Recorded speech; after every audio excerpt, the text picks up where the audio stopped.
Welcome to another episode of that deep,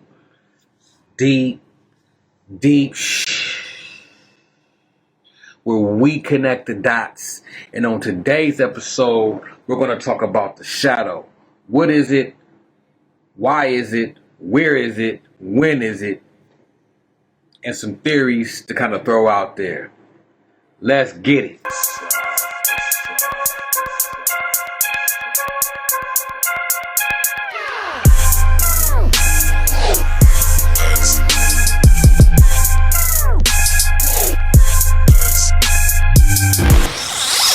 Yo, so in the previous video, I think my sunbathing video, I posed the question, what is a shadow? So after sitting on that thought for a couple of days, I got some downloads that came through in the meditation. And some of these theories or some of these ideas may seem a little far-fetched, so I'm going to ask you to be ever so kind and bear with me and just try to entertain it. Because I haven't heard of anything like this before, but I'm sure that it's not the first time it's being said because there's nothing new under the sun. Get it? So anyways, shadow under the sun. Yeah, I should be a battle rapper, so check it. In my understanding or from my observations, especially after this download, what I've come to realize is that the shadow or shadows themselves may be the lost, hidden element that we've been looking for to answer a lot of questions. You know what I'm saying? So I know that sounds far-fetched. How can a shadow be an element? Well, I'll tell you, it fits all the criteria of an element if you actually take a look at it, right? So let's take a look at Earth, right? Let's take a look at Earth. Let's take a look at wind. And then let's take a look at water and fire, right? So earth, wind, water, and fire, right? So all these elements, or these four elements, they kind of complement each other or cancel out each other if we look at them in pairs. Earth and wind are opposites because you have something that's more of a solid, something more of a light, with earth and wind. Something that can cancel each other out is also water and fire, or fire and water, right? Because fire can supersede water and water can supersede fire. So as you can see, they kind of cross cancel each other, right? So we have four elements that can cross cancel each other. Also, they also entangle and intertwine with each other as well. You can have a wind and a fire, and you can connect these things together. You know what I mean? You can have a water and an earth. You can have a earth and a wind. You know, you can have all these things that kind of like complement each other, right? But if we look at the fifth element of ether, it kind of stands alone, kind of, right? And then if you even want to go even further and talk about Eastern philosophy's elements when we deal with wood and metal, even as natural occurrences, wood and metal kind of cancel each other out. You know what I'm saying? We have metals like nickel, cobalt, wood, as far as strengths are concerned, physically. So even those two have a connection and a cross cancellation, but still ether does not. This is why I've been led to look at shadow as the opposite of what ether is. Because if you look at ether, ether is something that is really not physically tangible in a way. If you kind of cross the element of ether with the element of fire or water, you may get something like alcohol or something to that effect if we're looking at it from an alchemical standpoint.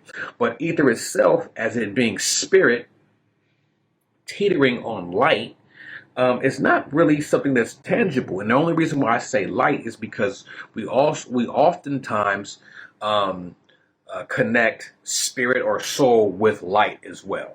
Okay, and this is another reason why the element of ether has a very close connection with the element of fire, because fire can have aspects of light as well, but it is not ether, and it's not necessarily light. You know what I mean? But nonetheless, I digress. So that with that being said, this is why I have to look at shadow being chaos in a way, being the X factor, because we're not looking at shadow as an element. Who would have ever thought that shadow could be an element? But just like all the other elements, like I said, there are things about shadows that, if you look at its characteristic, that has characteristics of an element. Let's just take the element of fire. Fire itself isn't really found naturally, right? It's kind of created from a situation that happens in the physical realm, or this third dimensional realm, and we'll get back to third dimensional realms later. So you do something, you have a certain friction between something, some type of natural occurrence happens, and fire sparks out of pretty much the ethers. It just appears. So if I had a match and I struck some sulfur, fire just appears in this fabric of what we call reality. So it wasn't there, it didn't exist, and then out of the fabric of reality came fire. Shadow is pretty much very similar to that, because it only exists after there's some type of manifestation in the third dimension, and I'll get to that in a minute. But if you look at all aspects of anything that exists in the third dimension, it has third dimensional properties to it, so to speak. So if we've seen fire, we can kind of say that's 3D or third dimensional. But is it? Because it's light. But it is, but it ain't. Water is third dimensional because it exists in this realm. It can have a form of a third dimensional object if it's frozen or if it's in a glass, but is it third dimensional? Kinda not, right? Same thing with Earth. Third dimensional, we can touch it, we can pour it, we can throw it. Third dimensional, so on and so forth. Air, though, by the way, is something that is very hard to say that it's third dimensional, because we can't really see it physically with the eye or with the naked eye. But we do know that there's particles that make up the element of air. So are these particles third dimensional? Yes, they are, but it is, but it isn't, right? So we look at these aspects or these characteristics of these elements, and now you can put that to a shadow and kind of get the same thing. Looking at what fire is. Fire consumes, it burns things, and it's a force because it can consume and burn things. Well, a shadow can consume as well. If you put something in a shadow long enough, it can decay because it's not getting light. The shadow is blocking the light.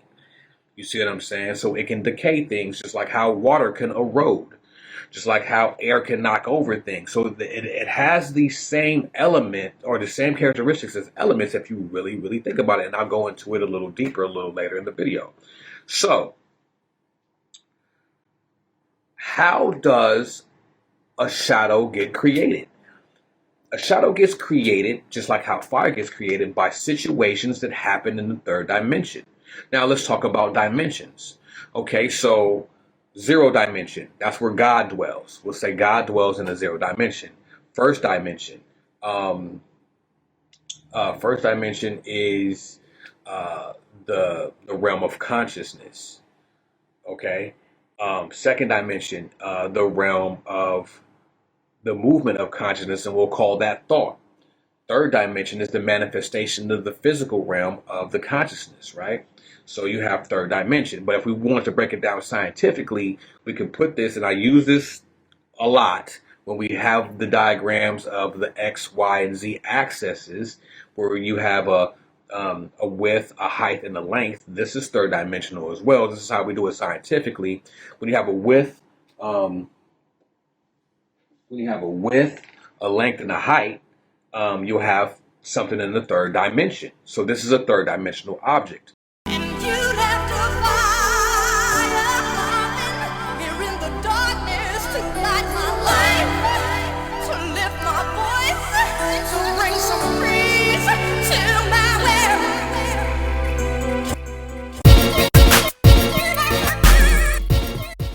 So what happens is you have a third dimensional object that comes in contact with an element called light or ether or even fire or whatever you want to connect light to.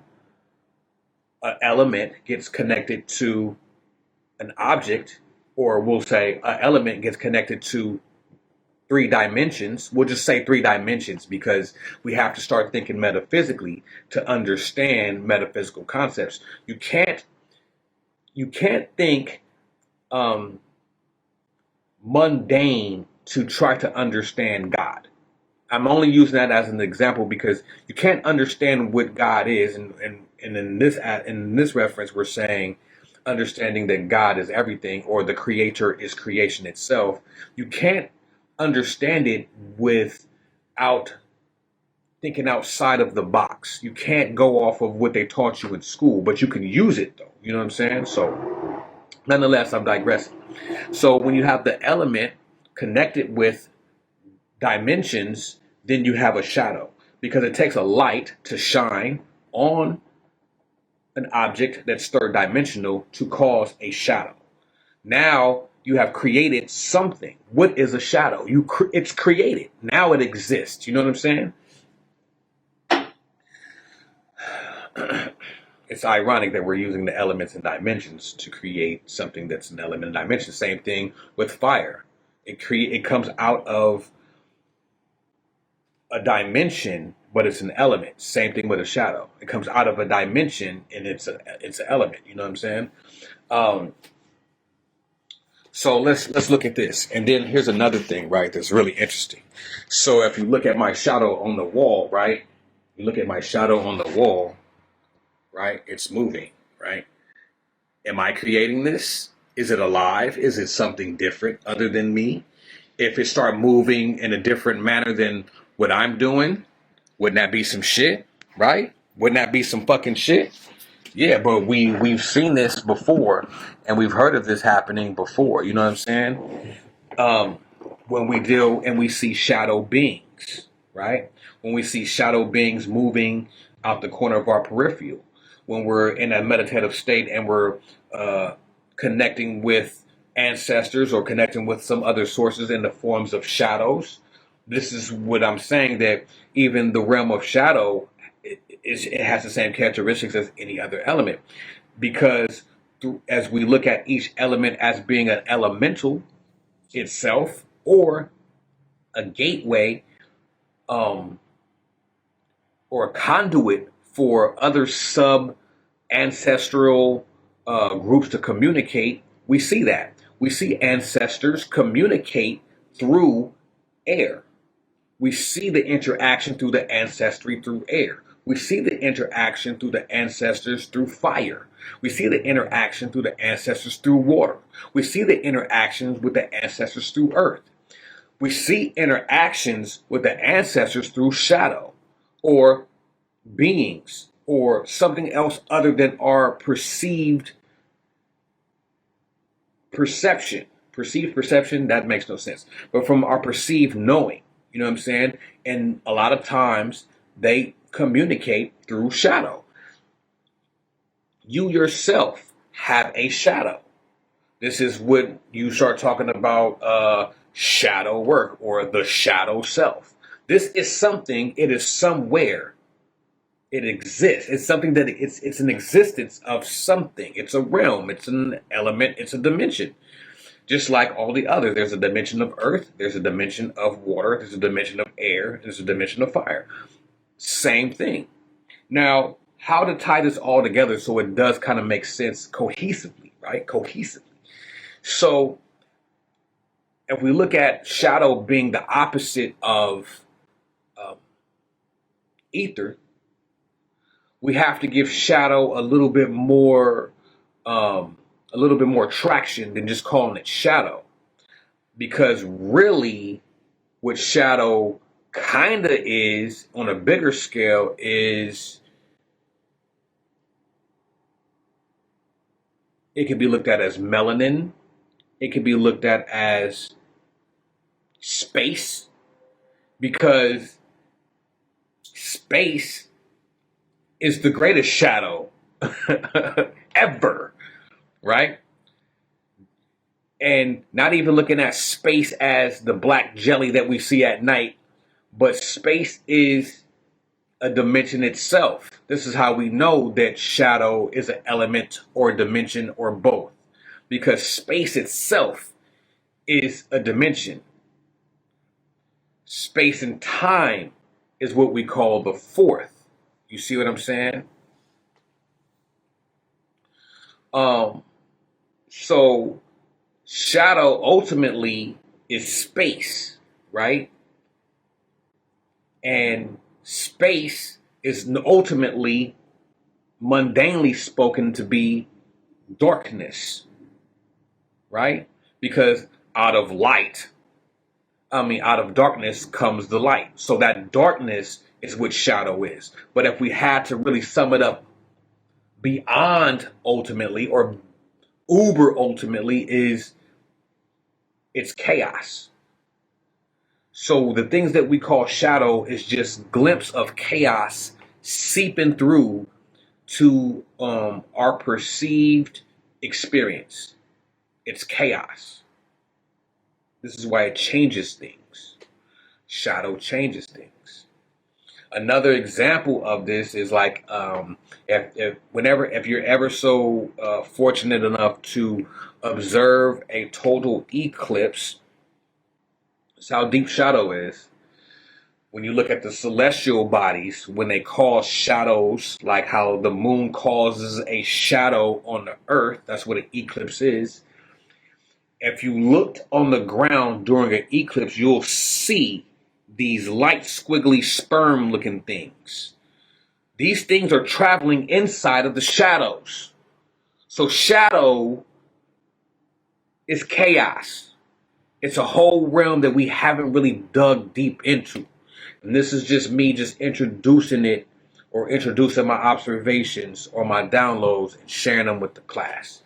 So feel free to like, comment, subscribe, log on, newmysteryschool.com, tap in with your boy.